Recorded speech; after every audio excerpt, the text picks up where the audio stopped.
Hello everyone, আজকে যাচ্ছি আমরা ইয়ং লাভবার্ড সংগ্রহ করতে ইউইং অপার লাইন। এখন আছি রাজুর থেকে আমরা বাসের অপেক্ষা করতে করতে বাস পেয়ে গেলাম। আমি আর আমার ছোট ভাই রনি আছে পাশে। আমরা দুইজনে রওনা করেছি বরিশাল পৌঁছে যাওয়ার পরে এখানে বসার ভাইয়ের ফার্মটা দেখতে পাচ্ছেন, চারপাশে সাতশীতে, তো এটা আমি একটু দেখাচ্ছিলাম। তো আমরা ফার্মের ভিতরে যাব, বাইরে এসে কিছু কথাবার্তা বলতেছি, কমিউনিকেশন হচ্ছে আমাদের মধ্যে। তো তো পরে আমরা চলছি ফার্মের মধ্যে, দেখা যাক বসার ভাইয়ের কাছে কী কী পাখি আছে। দেখলাম না তেমন একটা পাখি নেই, শুধু লাভবার্ড আর কিছু বাজিরিকা আর অল্প কয়েকটা ককাটেল পাখি রয়েছে। আমাকে বসার ভাই দেখিয়ে দিল যে আপনার পছন্দের পাখিগুলো এখানে আছে। আমি দেখলাম, তারপরে বসার ভাইয়ের সাথে কথা হলো। কথা হওয়ার পরে বসার ভাই জিজ্ঞেস করলাম যে আপনার ফার্মে আর বিক্রি করার মতো কী পাখি আছে। বসার ভাই দেখালো নিচে কিছু খুবই লো মিউটেশনের কিছু পাখি আছে যেগুলো আমার পছন্দ হয়নি, এগুলো আমি নিব না।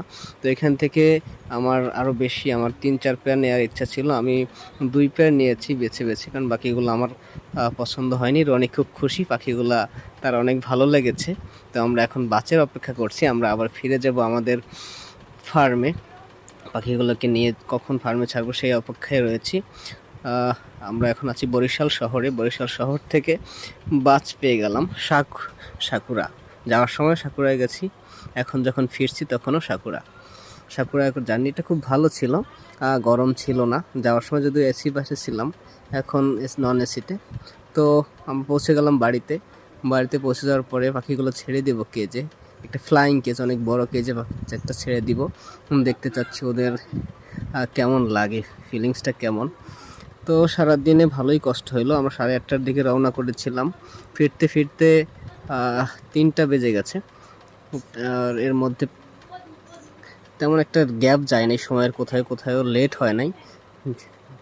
যা আমরা আসার পরে পাখিগুলো ছেড়ে দিলাম, দেখতে পাচ্ছেন এই হচ্ছে আমাদের সেই 4টি পাখি। লাইটের কারণে অতটা ভালো আসে নাই, আর আমি এখন ওদেরকে বিরক্ত করতে চাই না। পরবর্তী আপডেট আমি আবার জানাবো। এদের বয়স এখনও মাত্র 4 মাস। এদের আপডেট আপনারা আবারও পাবেন। দেখা যাক এদের থেকে আমি কীরূপ ফল পাই। Bye bye.